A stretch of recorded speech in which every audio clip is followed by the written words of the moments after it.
Everybody, would you please introduce yourself to the audience? I'm Bill Smith Jr.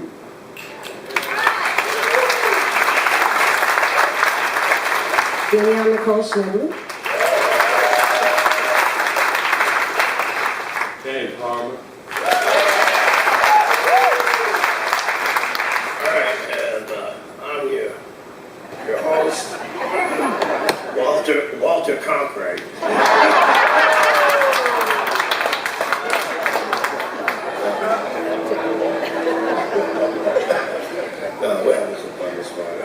I had a couple off days off. It was the first time I ever on a cruise. I was like saying, you know what? Sayonara till I feel better. So I'm feeling great right now. One of the things as a youngster, growing up between two amazing cultures, my mother was the Southern American, and my father was from the Caribbean. So it always was stretched out. It's not something new. Don't believe what you're talking about. They say, well, then I got here, and then I smelled something at that pot, and I said, oh, I want to do that. No. It was in the house long before all that happened. I just didn't know what all those things were. So it's like, imagine trying to come up with a song that deals with, that allows you to fluctuate between you all and all you. You know, I mean, it was that radical. My grandfather, if there ever was a black foghorn leghorn, I'll say that, son out. He was like,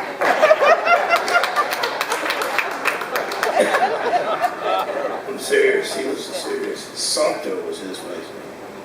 And then my grandfather in the Caribbean, well, no, you can't go over there, son. So you have to put a voice together between all that, you know. And that's what's when you land right on top of the blues. Everybody loves you. Everybody got them. Everybody need them. But they are not the easiest thing to sing if you think you can just jump in from the outside. You know, you got to have a little bit of I get a little bit of experience out of it. You know, like they say, the first, it's like, yeah, remember that band? What was that band that was on there for a while? They were from Mississippi, them young kids. What was it? Yeah, Homemade Jams Band. Everybody said, it's great. Just wait till that boy get a broken heart. And then you go hear the blues. Yeah, but because he was playing, they were all playing. It was some fabulous young bands, one of the best things I've seen out here. But voice-wise, you just have to relax into it. There's no way to sing it faster than it needs to be sung. If people need to hear it faster than that, then they need to go call it another kind of music and go listen to it on another cruise.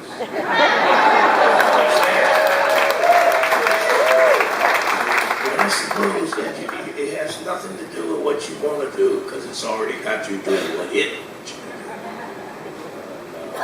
When I was growing up, the blues was like, mostly later in the night when about 3/4 an hour. Who we got? Is that Bobby Slow?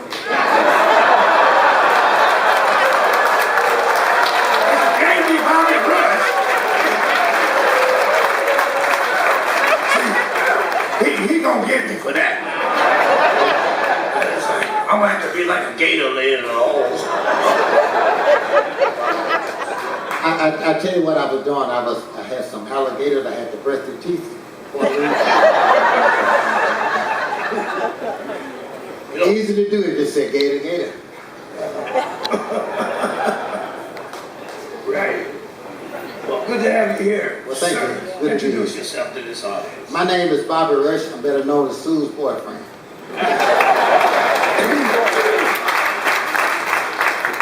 So we're bringing everybody up on different types of vocal styles, and some of the early people that I heard that I loved their voices.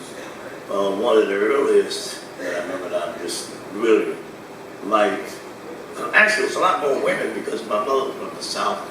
She was Baptist and had a lot of gospel music in the house. So I heard the Mahalias, you know, and the Clara Wards, and the one that always would break down the house, Shirley Caesar, and then her favorite of all of them was Sister Rosetta Tharpe. Yeah. It's like if you know, when you ever see a picture of Elvis in that gold lame suit, you know, 500,000 fans can't be wrong. Superimposed in a large picture behind that should be a picture of Arthur Big Boy Kerner, superimposed in front of her with Sister Rosetta Tharpe.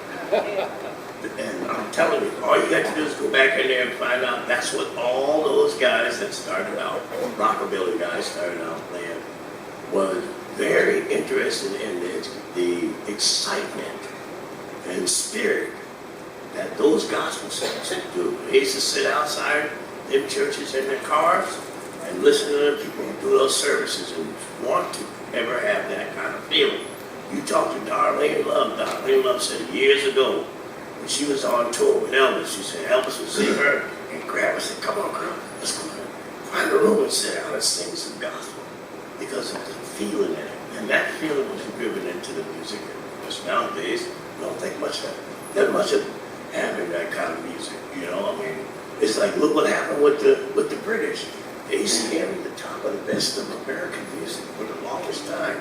Now you have somebody like Adele, who doesn't even think anything of it, and singing deeply inside of the music that comes from here. And also to let everybody know this music here and this imprint here is still moving around the world and still influencing people.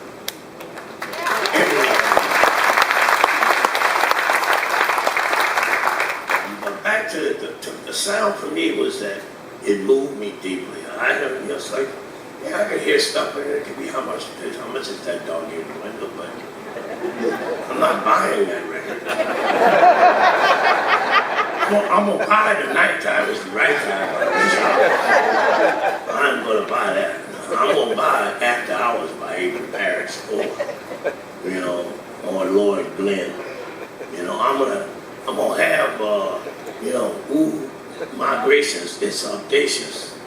You know, I mean, there's so much music out there for you to, not so much patterns of familiarize yourself with how to tell the story. The other thing is very interesting. Billy Paul told me this one time. Billy Paul said, you don't listen to no male singers. I was like, Billy, why is that? He said, because male singers shout in key. They don't sing. Women sing. You know, they grab a note, caress the note, you know, and do something with it. And, you know, use their voice around. Then you go, got to get down here. Oh, baby. Then when they travel over the rap, oh, baby, I want to get with you. It's cool. I'm cool with it. Rappers got paid, so don't argue with me. Blue Man is still working on getting paid. Still working on it. Yeah. He know that. Anyway, so for the most part of it is the delivery, such an amazing delivery of the music. So that's because it's a communicating style, you know. And early on, I was a big fan of. Started out being a big fan of Ray Charles long before the stuff that everybody knew. We know a lot of, you know, what you would call minor hits that he had coming up to What Did I Say and all those big tunes like that and everything from after that. But voice-wise, I mean, I'm funny. I still think I'm growing, you know, voice-wise, being able to do something different. You know, I think my voice has probably gotten a little fuller and not as probably as I sound, although all the songs that I played, I'm still doing them in the same key. Lead trunk's still in B flat. Mailbox blues still in B flat. I've actually raised Karina up a half a step. Got tired of doing that, and they brought it up half a step, and all of a sudden it perked up. For me and for the audience. But work. Do I work on my vocalizing every day? In and out of my head, or something pops in, and nowadays I'll put it out there to myself. But most of all, I just I'm listening all the time with some new innovation that may be something old I never heard before. There's so much music out there, and right now with the internet, that's the one that's like me. It's like, I got my computer right behind my ear, my Dr. Dre beats right next to the bed. If I wake up in the middle of the night, I go like, man, I gotta hear Poinciana by Harman.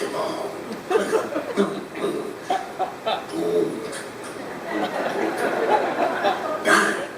That used to be impossible. It was like I could reach inside of my head. Now I do both. But we have an opportunity to be able to hear how magnificent this music is and was, and how it developed, and how it went from the hard edge, in some case African voice, into the sweet melodic stuff that we hear nowadays. Anyway, at the end of this, we're going to have a Q&A, so I will turn it over to this young lady right here.